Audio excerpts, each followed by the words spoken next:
Words are the easiest thing a person can offer. Not because words are meaningless. Words can carry genuine weight, can arrive with real feeling behind them, can be the vehicle for truth when the person speaking them is organized around truth as their primary orientation, but because words cost nothing in the moment of their production. They require no sustained behavioral change. They do not demand the reorganization of habits, or the dismantling of patterns, or the daily, unglamorous, nobody is watching and it still happens choosing of someone over the comfortable default of self-protection. Words exist in the moment. Effort exists across moments. And that difference, the difference between what a person says in the heightened, feeling-rich, motivated conditions of a particular exchange, and what a person consistently does in the ordinary, pressure-reduced, no particular reason to perform conditions of daily relational life, is where the actual truth about what someone is willing to give lives. The avoidant can say the right things. Many of them do. Not deceptively, not with the conscious intention to mislead, but with the genuine sincerity of someone who means it in the moment of saying it.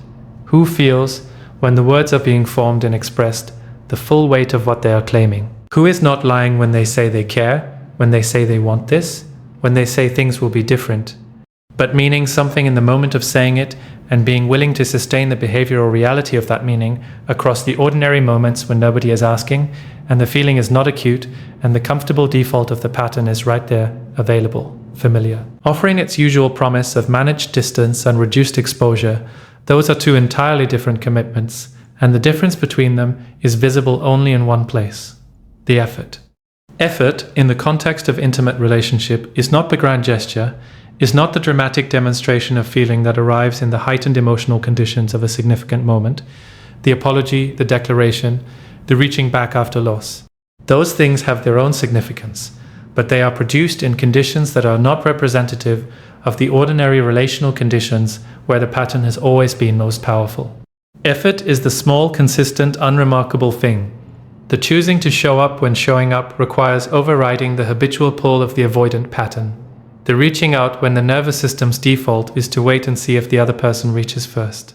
The staying present in a conversation that is pressing toward genuine emotional territory when the usual response to that pressure is deflection or the subtle redirection towards something safer. The following through on something said when the conditions that made it easy to say it have long since passed, and what remains is simply the question of whether the words had the behavioral backing they claimed to have. These are the efforts that tell the truth. Not because the person making them is performing virtue for an audience, but because they happen in the conditions where the pattern would otherwise be running unobserved, in the moments when nobody would know the difference between showing up and not showing up. In the ordinary, unwitnessed, no special occasion texture of daily relational life, where genuine caring expresses itself not through feeling, but through the accumulated, consistent, unremarkable reality of choosing the other person again and again in the moments when the choice could easily have gone the other way. The avoidance effort, or its absence, is the most reliable information available in the dynamic. More reliable than the feeling, which is real but not predictive of behavior. More reliable than the words, which are genuine but not sustained by the pattern's default. More reliable than the warmth in the good moments, which is authentic but not representative of the ordinary conditions where the pattern operates most powerfully. The effort is the thing that cannot be performed indefinitely. The feeling can be performed, can be displayed in the motivated moments, with a sincerity that is real in those moments, and insufficient as evidence of the sustained reality it appears to promise. The words can be performed, can arrive with genuine conviction that does not outlast the conditions that produce them.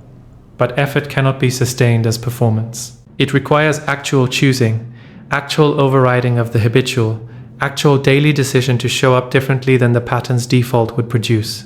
And what cannot be performed indefinitely will, over time, reveal itself as either genuinely sustained or genuinely absent. The truth arrives in the accumulation, not in the single instance that could be explained by the heightened motivation of a particular moment, but in the pattern of instances across the ordinary conditions. In whether the showing up is the exception or the baseline, in whether the effort is visible in the unremarkable days as well as the significant ones. Here is what genuine effort looks like in the specific context of an avoidant who is doing real work on the pattern. Not the performed effort of the regret phase, not the effort that is motivated by the acute pressure of potential loss, but the genuine, sustained, behaviorally evident effort of someone who has made a real interior change, and is living inside the behavioral reality of that change in the ordinary conditions. It looks like consistency that does not require a reason. The reaching out that happens not because the relationship has reached a crisis point, not because the other person has created distance that needs to be addressed, not because the specific emotional conditions of the moment are producing motivated behavior, but simply because the person is on their mind, and that is enough of a reason, because the choice to stay connected has become the default rather than the exception. It looks like the follow-through that does not need to be reminded, not the completion of commitments under the pressure of accountability, but the completion of them because the internal integrity that generates commitments also generates the honoring of them. Because what was said and what is done are not two separate systems that occasionally align, but a single system organized around the correspondence between the interior and the exterior. It looks like presence in the uncomfortable conversations, not the presence that arrives when the conversation is easy and the emotional stakes are low, and being present requires nothing particular. But the presence that remains when the conversation is pressing towards something real, when genuine feeling is in the room, when staying engaged requires overriding the pattern's familiar pull towards deflection, or the subtle redirection that keeps things from going anywhere that feels too exposed. The avoidant who is genuinely doing the work stays in those conversations. Not without discomfort. The discomfort is part of the work, is actually evidence that the work is happening. Because the discomfort is the old pattern's resistance to the new behavior. But they stay. They do not exit. They do not find the conversational equivalent of the door and use it. It looks like the repair that happens quickly and honestly, not the extended, defended, self-protective processing of conflict that keeps the other person waiting in the uncertainty of unaddressed rupture, but the relatively prompt, relatively direct, genuinely accountable acknowledgement of what went wrong and what would have been better, not perfect, not the textbook conflict resolution of someone who has never struggled with vulnerability, but genuine, organized around the repair rather than around the management of the avoidant's own discomfort, with the exposure that genuine repair requires. It looks like the initiation that does not always wait for the other person to move first. The avoidant's default, even in dynamics where genuine caring is present, is to wait. To see if the other person initiates contact, to respond to warmth rather than generate it, to allow the other person to carry the reaching toward in the dynamic, while the avoidant occupies the position of the one being reached. Genuine effort in the avoidant who is changing looks like the occasional disruption of that default, like the reaching that happens before there is a reason to respond, like the warmth that arrives unprompted by the other person's warmth, like the initiation that says, in behavioral terms, I am not waiting to see if you reach, I am choosing to reach because that is what I want to do and what this connection deserves. This is what effort looks like when it is genuine, and it is useful to hold this picture clearly because the contrast between genuine effort and its insufficient approximation, the effort that is performed in the motivated conditions and absent in the ordinary ones, becomes much more visible when the genuine article is clearly understood. The insufficient approximation tends to have a particular signature.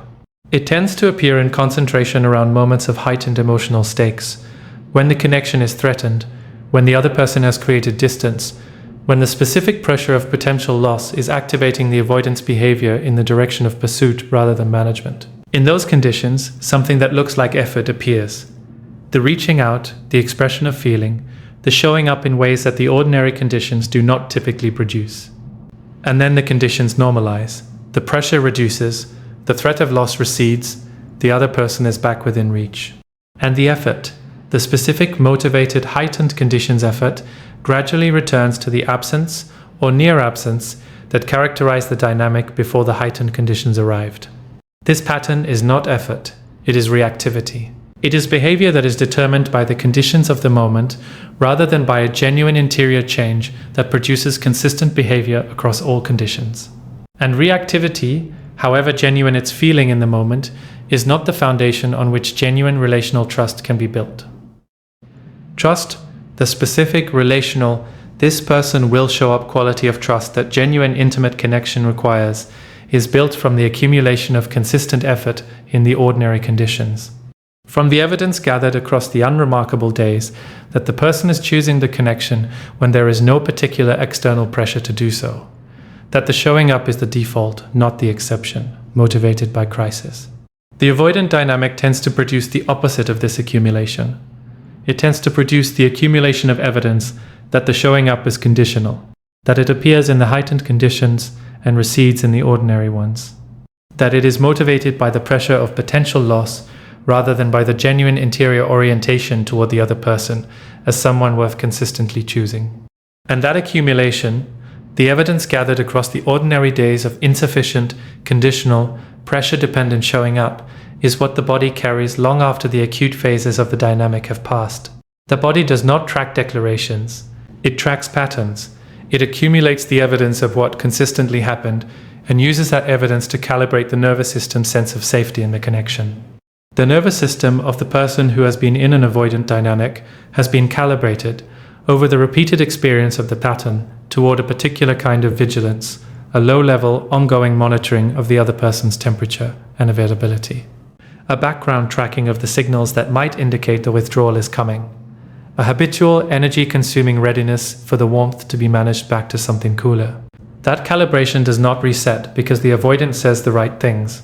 It resets through the accumulation of contradictory evidence, through the repeated, consistent, ordinary conditions experience of the showing up that the calibration was braced against, through the gentle, sustained, patient replacement of the old evidence with new evidence, not claimed, not promised, not expressed in the feeling-rich words of the motivated moment, but demonstrated in the unremarkable daily reality of genuine effort.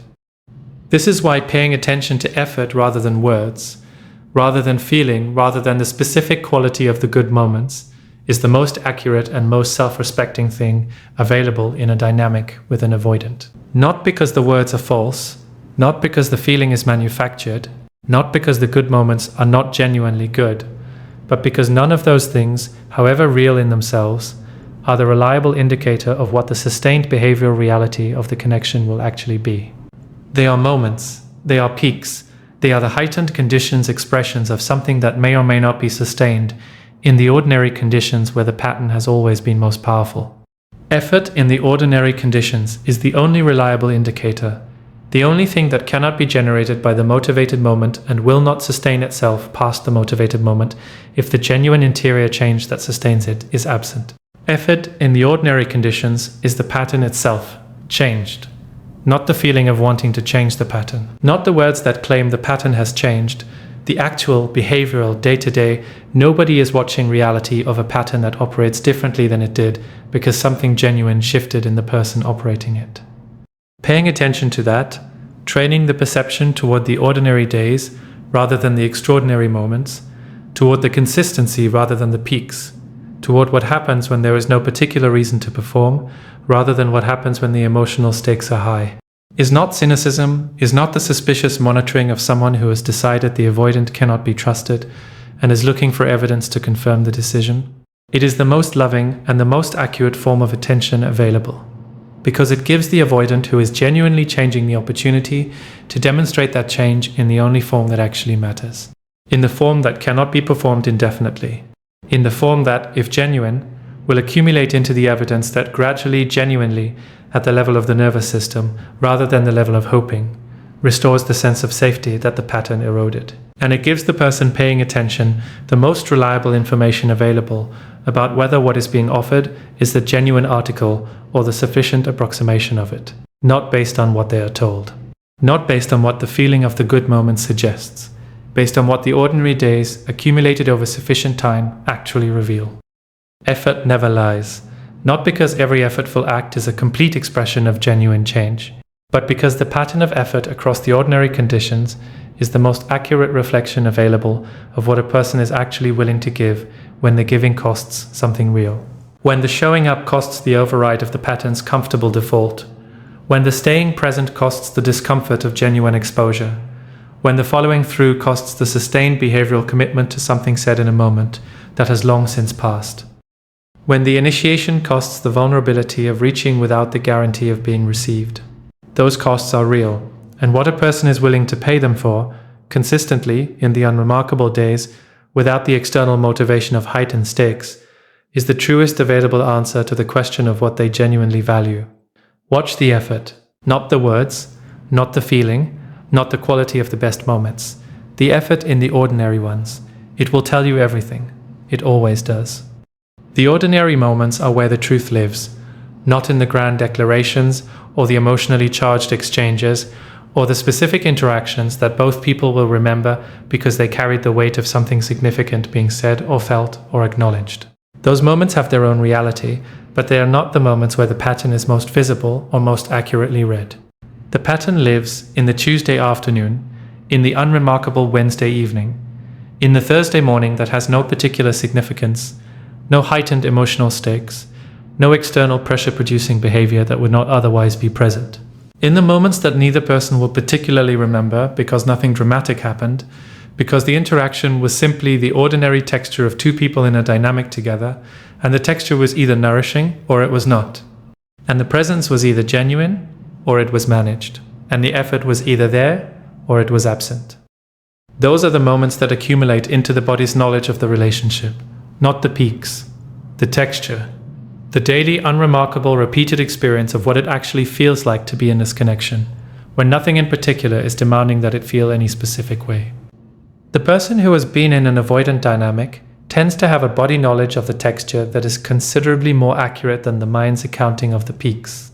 The mind, organized around hope and around the genuine feeling that the good moments produced, tends to construct the narrative of the relationship from its highlights, from the times when the avoidant was most present, most warm, most genuinely available, from the specific interactions that felt like what the connection was trying to be, from the evidence that the potential was real, that the depth was genuinely there, that the person behind the pattern was worth the investment.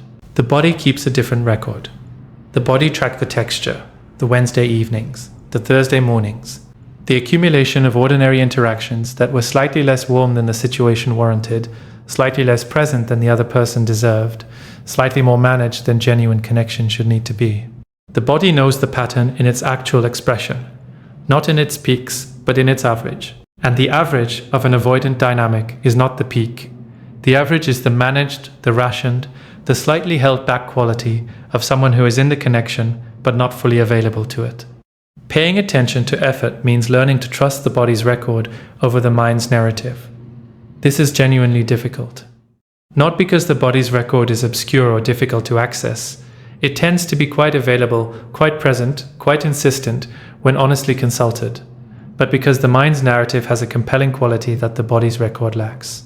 The narrative is organized around meaning, around hope, around the genuine feeling of the significant moments. The body's record is organized around sensation, around the accumulated felt sense of the ordinary texture, around the honest physical registration of what it actually felt like to be in this dynamic across the unremarkable days. Consulting the body's record honestly, asking not what were the best moments, but what was the ordinary texture, not what was possible in the peaks, but what was consistent in the average, not what the avoidant said, but what the avoidant did in the moments when saying and doing diverge, tends to produce an assessment that is considerably more accurate than the mind's highlight reel.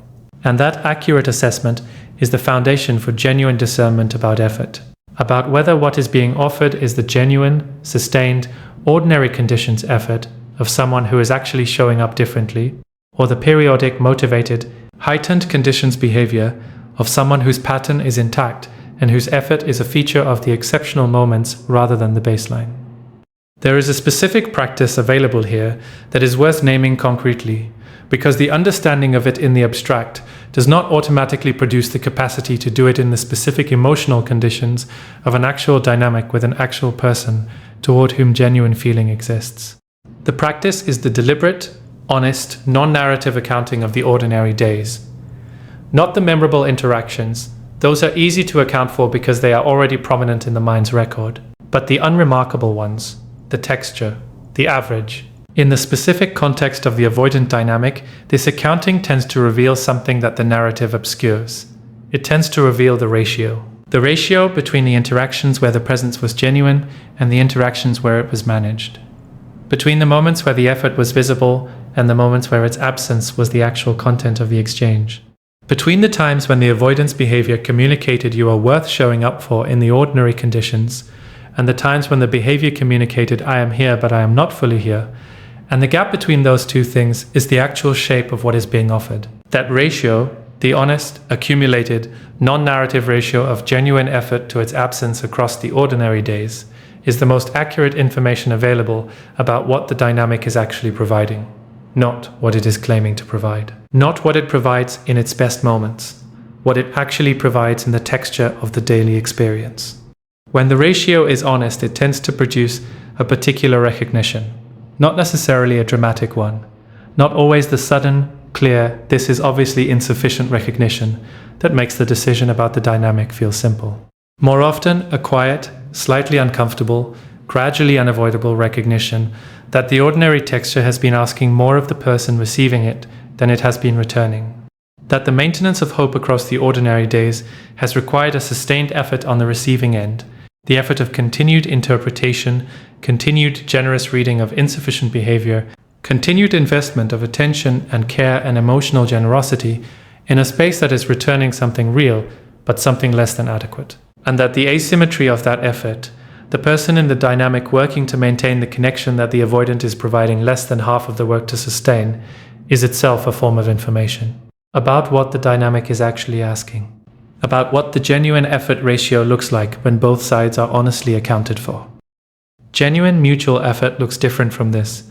It has a different quality, a different texture, a different felt sense in the body of the person receiving it.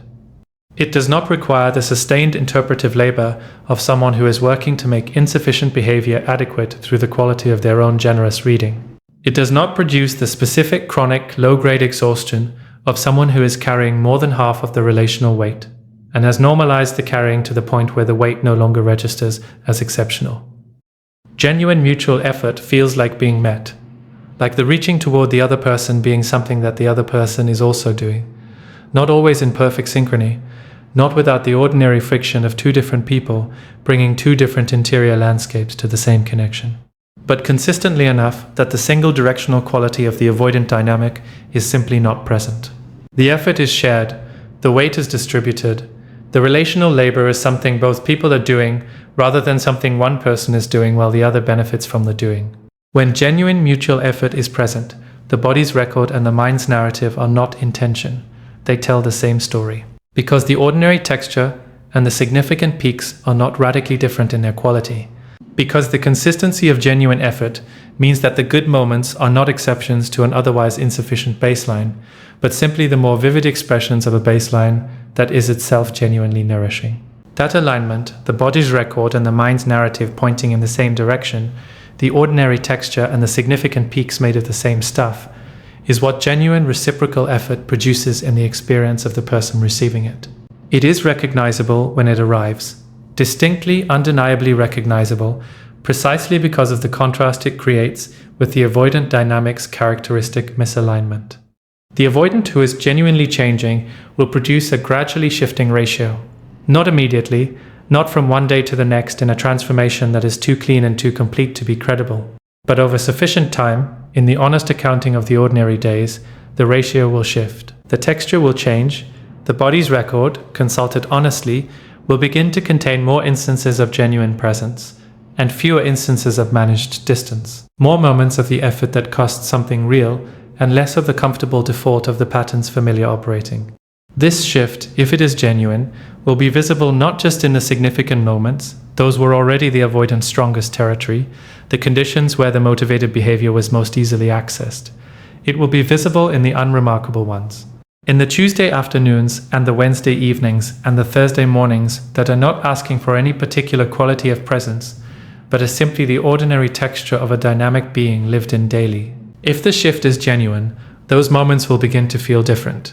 Not dramatically, not with the intensity of the significant exchanges, but with a quiet, gradually accumulating difference in texture that the body registers before the mind has fully processed it. A slightly less managed quality, a slightly more present quality, a slightly smaller gap between what is felt and what is expressed, a slightly more consistent quality of the showing up that the pattern previously made conditional on the emotional stakes of the specific moment. That gradual, undramatic, ordinary conditions shift is what genuine change in the avoidant looks like from the receiving end. And it is the only form of evidence that actually warrants the updating of the body's calibration. The only thing that actually reaches the level of the nervous system's assessment rather than simply the level of the mind's hoping. Nothing else updates that calibration. Not the words, however sincerely spoken. not the feeling, however genuinely present, not the quality of the significant moments, however real and however deeply felt. The calibration updates only through the accumulation of new evidence in the ordinary conditions, through the repeated, consistent, unremarkable experience of the pattern actually operating differently. This is why patience in the context of a genuine return has a specific quality that is different from the patience that was being exercised during the active dynamic. The patience during the active dynamic was the patience of someone waiting for the avoidant to show up at the level the connection deserved, extending generous interpretation across the ordinary days in the hope that the peak moments were the true expression of what the dynamic was, rather than the exceptional moments in an otherwise insufficient baseline.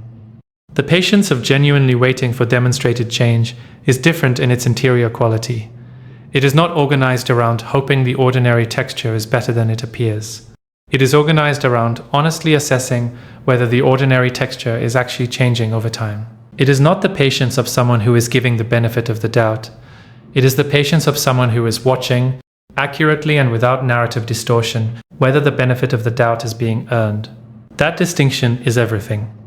One is the patience that enables the pattern to continue unchanged by softening the feedback that genuine insufficiency should produce.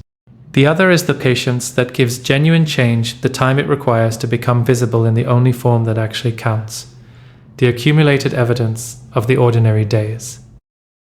The ordinary days will tell you, they always will.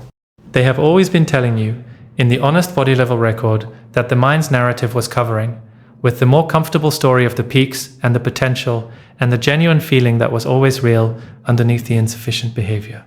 The ordinary days told you the pattern was operating during the dynamic. They will tell you if the pattern has genuinely changed. They will tell you without drama, without the heightened emotional quality of the significant moments, without the intensity that the avoidance feeling can generate in the conditions that activate it most powerfully. They will simply tell you, in the texture, in the ratio, in the body's quiet, accurate, non-narrative knowledge of what it actually feels like to be in this connection, across the unremarkable hours that constitute the majority of a life lived together. Pay attention to those hours. Give them more weight than the peaks. Let the body's record inform the mind's assessment, rather than allowing the mind's narrative to override the body's honest accounting. The ordinary days are not the backdrop against which the real relationship happens. They are the relationship, and in them, the effort, genuine or absent, sustained or conditional, earned through real interior change or produced by the motivated conditions of heightened stakes, is fully, completely, accurately visible. You do not need a significant moment to see it. You just need to pay attention to the ordinary ones and believe what they show you, without the editing, without the narrative, without the generous reinterpretation that hope applies to insufficient evidence. Just the ordinary days, honestly received. They have always been the truth. They always will be. There is a particular skill involved in receiving the ordinary days honestly. A skill that sounds simpler than it is, that sounds like something a person should be able to do naturally without particular practice. That sounds like simply paying attention, noticing what is there, reading the situation without distortion. But honest reception of the ordinary days is not simple, not in the specific emotional conditions of a dynamic that carries genuine feeling, genuine hope, genuine investment in a particular outcome. Because the ordinary days do not arrive in a neutral emotional context.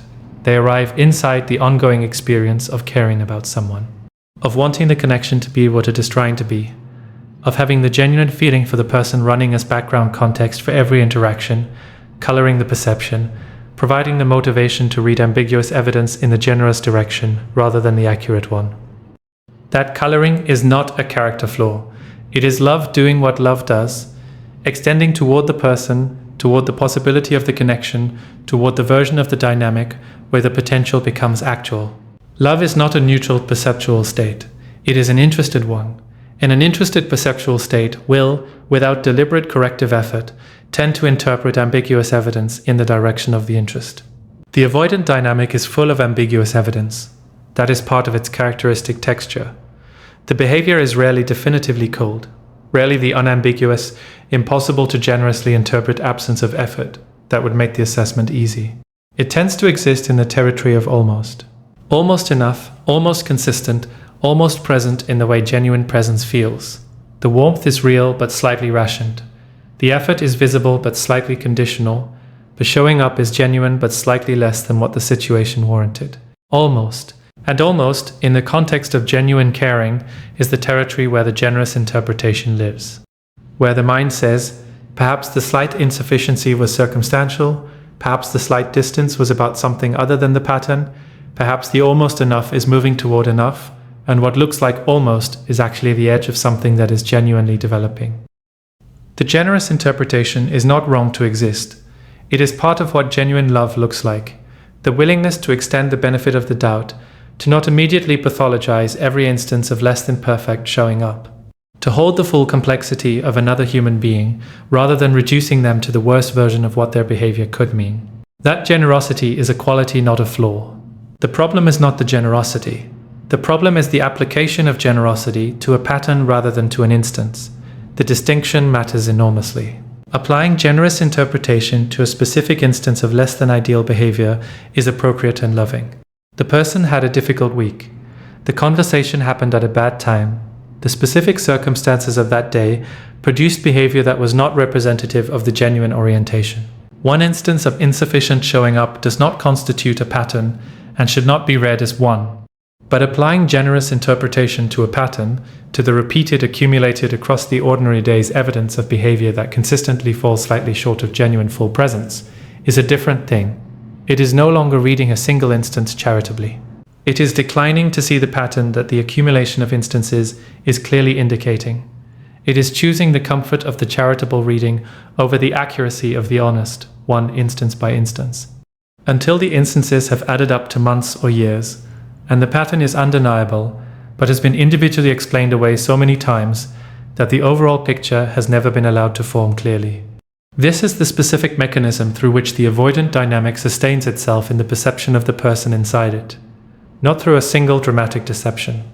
Through the accumulation of individually explained insufficiencies that are never allowed to aggregate into the honest overall assessment they would produce if they were looked at together, without the individual generous interpretations that made each one feel manageable in isolation. The practice of honest reception requires the periodic stepping back from the individual instance to the accumulated pattern. The deliberate, non-narrative asking of the question not what happened in this specific interaction, but what has been happening across the ordinary days, over this week, over this month, over this period of the dynamic. What is the texture? What is the ratio? What does the honest aggregate of the unremarkable interactions reveal when the generous individual interpretations are temporarily set aside and the pattern is allowed to be seen as what it is? This stepping back is uncomfortable. It tends to reveal things that the individual generous interpretations were keeping at a manageable distance. Things that, seen in aggregate, are harder to explain away than they were to explain away, one at a time. The pattern of the effort being conditional on heightened stakes. The pattern of the presence being genuine in the significant moments and managed in the ordinary ones. The pattern of the reaching happening when loss is threatened and receding when access is restored. Seen together, without the buffer of individual charitable readings, the pattern speaks clearly. It says not what any single instance says, which can always be explained by circumstance, by timing, by the complexity of this specific situation, but what the accumulation says. What has been consistently true across the conditions and the circumstances and the specific explanations? What is the baseline? What is the default? What happens reliably in the ordinary days when nothing in particular is producing the motivated behavior of the heightened conditions? Letting that aggregate picture form honestly without the immediate deployment of the generous interpretation that individual instances receive is the practice. And it is a practice in the genuine sense, something that requires deliberate, repeated, conscious engagement rather than simply happening naturally as a byproduct of paying attention. Because the default, in the presence of genuine caring, is the individual generous interpretation. The default is the charitable reading of each instance. The default is the hope-colored perception that sees the potential in the good moments and extends that potential forward into the reading of the less good moments, softening their edges, contextualizing their insufficiency, maintaining the narrative of the connection as something that is more adequate than the honest aggregate would indicate. Disrupting that default requires the deliberate practice of stepping back, of asking the aggregate question, of letting the pattern be visible rather than keeping it fragmented into individually manageable instances, of giving the body's record the same weight as the mind's narrative, rather than allowing the narrative to consistently override the record. This is not about building a case against the avoidant. It is not the motivated gathering of evidence to support a conclusion that has already been reached.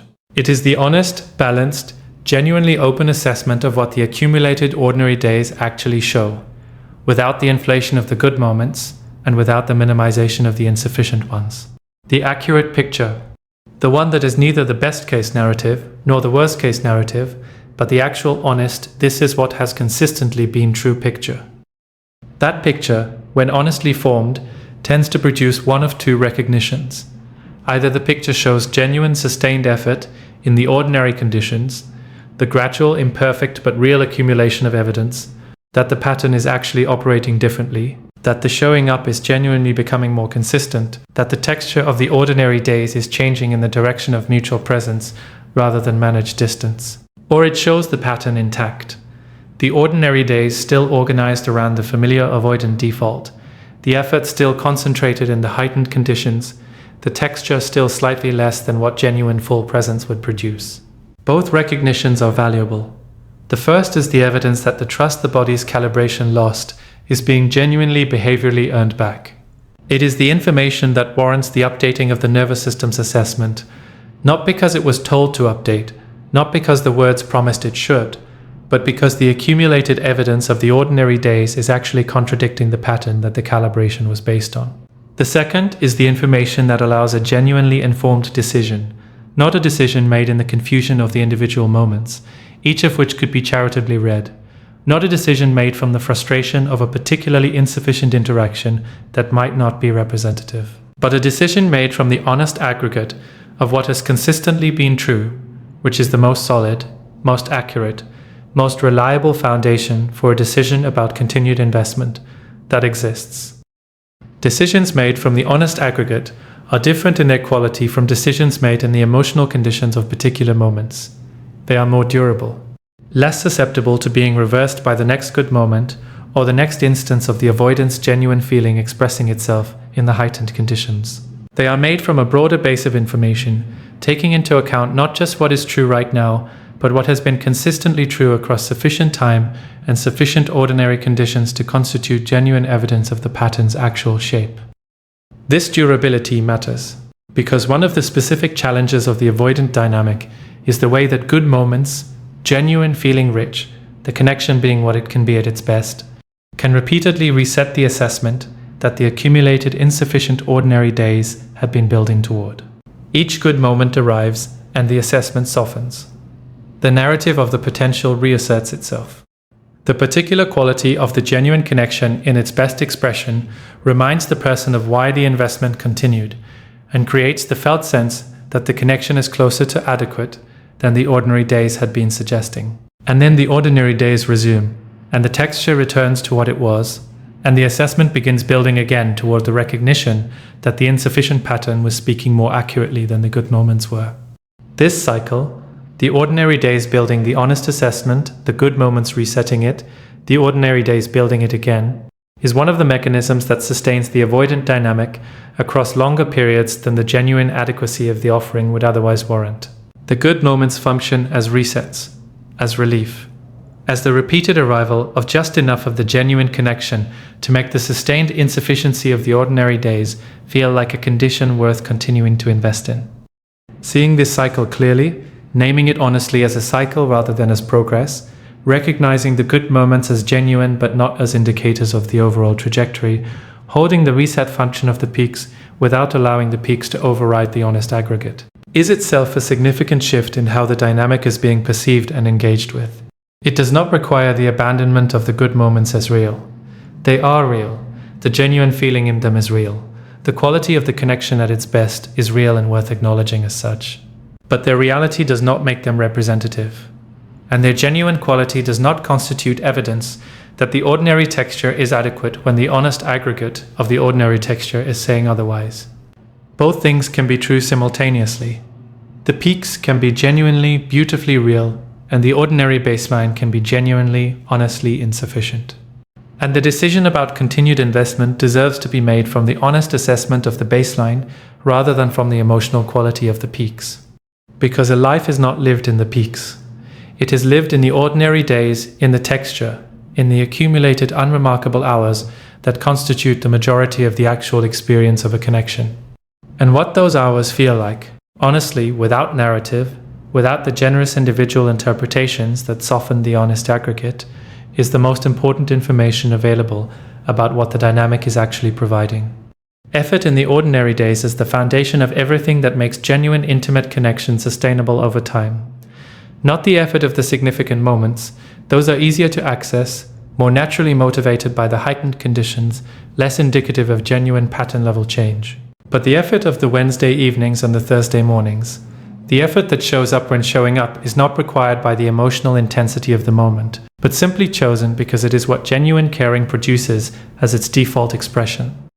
That effort, quiet, unremarkable, nobody particularly noticing, is the building material of actual trust.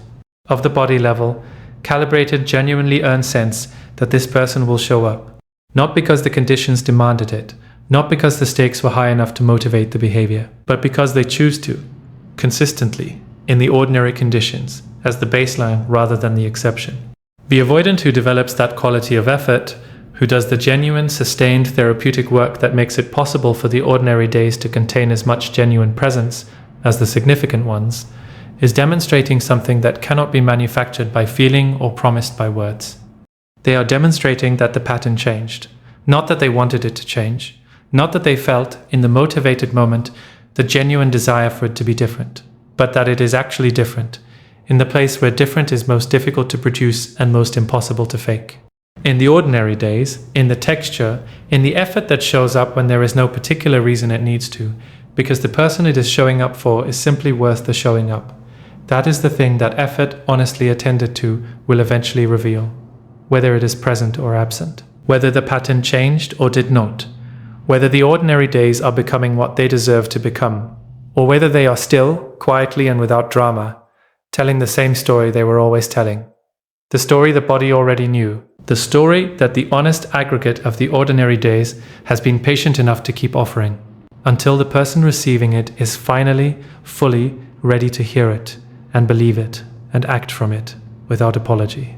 Without the softening of generous interpretation applied to a pattern rather than a person. Without the hope overriding the evidence, one more time. Just the truth of the ordinary days, received honestly, finally.